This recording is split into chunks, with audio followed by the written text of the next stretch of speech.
Hey, everybody. The Olympic women's soccer tournament kicking off this week. The U.S. women's national team beginning its quest for the gold. And joining me to give some insight into what to expect from this year's team is Sandra Herrera, soccer writer for CBSSports.com and also the co host of the Attacking Third podcast. Sandra, how are you? I'm great, Ryan. Excited to be here with you to chat all things Olympics. Very excited to have you on, and let's start off just quickly with the fact that this women's national team is rolling into Olympic play. Unbeaten record over the last 44 matches and looking very good in the send-off series, a pair of games just a couple of weeks ago here against Mexico. What would you say are some of the biggest strengths of this team heading into Olympic play? Probably, when you're looking at this United States women's national team, you're looking all across this roster. You're looking at all three lines of this field, whether it's the front line and the attackers, the middle third and the midfield, or the back line for the defense. And you can point out and find a strength across every single line. They're probably the most, if not the top most informed team in this Olympic tournament right now. And it's not just that 40 plus game stretch record that they have going into this Olympics. It really is sort of, we narrow that down a little bit, sort of maybe their last 5 to 10 games heading into this Olympic stretch, where they were coming off of certain games where they were learning certain things. This is a team led by head coach Vlatko Andonovski, who wanted to see certain things come to life ahead of this Olympic Games. And we started to see that when they started getting back into camps and getting back into international friendlies, because a lot of these players had to deal with a lot of things with COVID-19 and the ongoing coronavirus pandemic. So this team, even though they had a long absence from being together on the pitch, one of their first games back was against the Netherlands. They ended up picking up a win there. Then they headed overseas to Europe, did a back-to-back series of friendlies against Sweden and France, and had some results there. They had a 1-1 draw against Sweden, and then they went on to defeat France. And just rolling into these later games where they had their summer series against teams like Portugal, Nigeria, Jamaica, and then their other CONCACAF rivals in Mexico for their farewell matches, coming away with all these wins. And in coming away with all these results, they were also getting some questions answered. Somebody like a Tobin Heath, who had been injured with this team, such an integral part of that attack. Was she going to be fit? Was she going to be ready in time for the Olympics? And here she comes in these final 2 matches, lighting things up and letting everybody know that she has returned. So there's a lot of strength across this 22-player roster, and they're the team to compete with during this Summer Games. Yeah, no question about it. And you mentioned Tobin Heath there. Of course, plenty of familiar names for fans that tuned in for the 2019 World Cup winning squad. Carly Lloyd back, Julie Ertz. The names go on and on. But I wonder, from your perspective, is there a player that you're looking at that maybe could become the breakout star of this tournament for the U.S. team that fans may not be as keyed in on?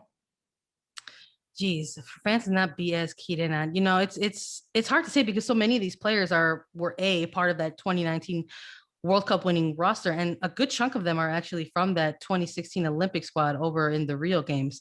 But I wouldn't be surprised to see somebody like a Rose Lavelle continue to build on what she's been doing in these big international stages. She was the bronze ball winner in that 2019 World Cup, and that midfield has a lot of talent in it, and that includes somebody like a Christy Mewis, who might not be on people's radar because of the midfield that has somebody like her sister and Samantha Mewis, or somebody like a Julie Ertz, even though we're a little unsure of where she's at fitness wise ahead of this Olympics.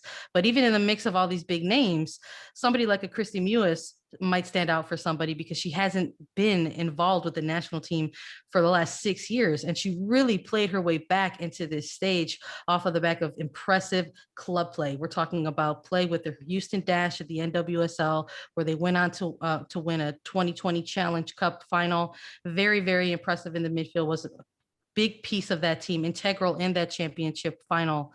And she made her way back into these national team camps under Vlatko Andonovski's reign. So she's a player that could possibly have an impact in this Olympics. There might be an opportunity to see a lot of rotation with so many unknowns with COVID-19. These are 22 players that could probably see minutes all throughout the group stages into the knockout rounds. And I would keep my eye on a player like Chrissy Mewis to have an impact in the midfield as well.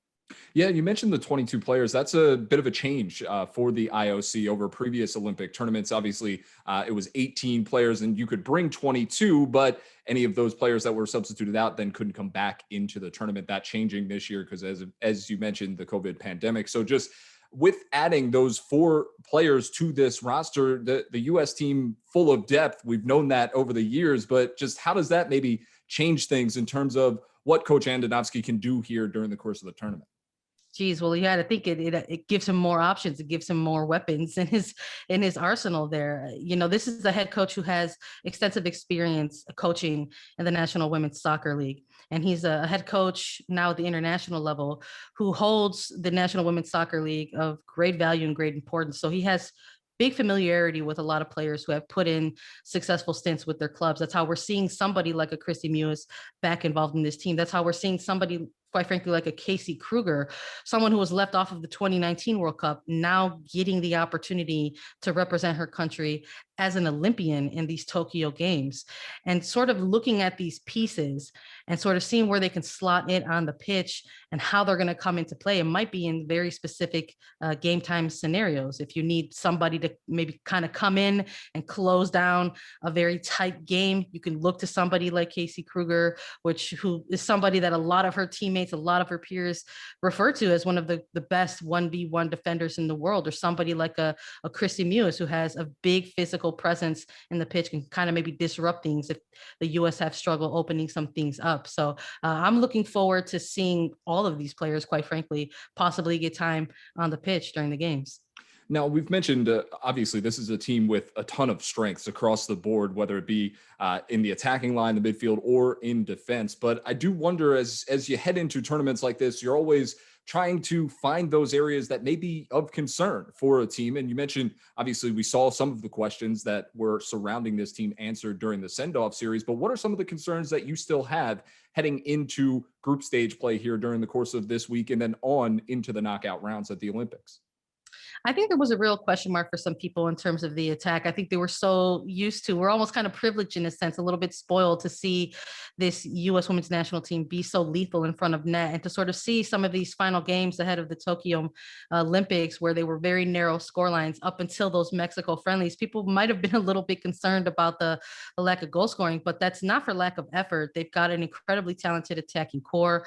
Kristen Press is probably the most in form forward heading to the Olympics right now. So people are probably going to want to pay close attention to her alongside, whether she's lining up alongside somebody like an Alex Morgan or a Megan Rapinoe. While that front line might rotate, Press is going to probably be the one consistent factor. But in terms of weaknesses, I think if you're looking to try to find someone, again, it's super hard, but there might be, if you're the opposition, you're potentially looking at that back line.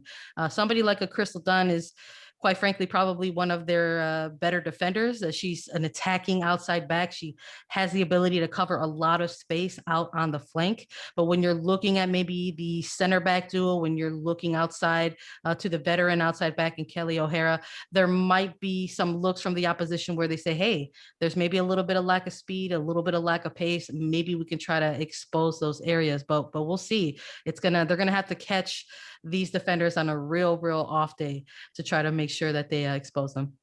And the final question that I have for you is, when you look at this group stage for the U.S., the opponents that they're coming up against, they've played in past years and, of course, have some familiarity with, starting off with Sweden, who ended up knocking them out of the Rio Games. But then you have Australia and New Zealand as well. Just which of those sides do you think poses the biggest threat to this U.S. women's national team?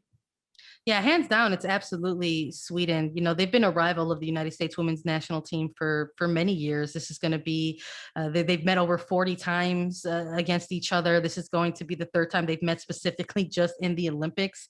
So there's a lot of history there between these two sides, and their games have always been very tense, tightly, close, contested matches. And we're probably going to see something similar to start off this group stage. If I'm the United States women's national team, I'm looking at this and embracing it for the challenge that it is, because these two teams are going to be kicking off their Olympic journeys going head to head in that very first group match. And it's probably going to tell us a lot about how that group shakes out. even in the event that this type of match plays out to a draw, perhaps, whether it's a scoreless draw or a narrow 1-1 draw, there's still going to be questions that are answered in terms of which team had the better run of play, what type of momentum is each team taking into their next game. We're going to learn those things in this very first game. So I'm looking at Sweden. This is a team that they're going to be meeting in this group stage, and who knows, it could be a team that they meet later on in the knockout round should they advance out of the group play. For sure. This is going to be a fun first matchup and fun to see the women back out on the field here in Olympic play going for that gold medal. That's Sandra Herrera, excuse me. You can find all of her work at cbssports.com, also on the Attacking Third podcast. Sandra, thank you so much for taking some time, and enjoy these matches. They're going to be early in the morning, so I hope you got your alarm set. I sure do. I'm going to have a blast. Thanks so much.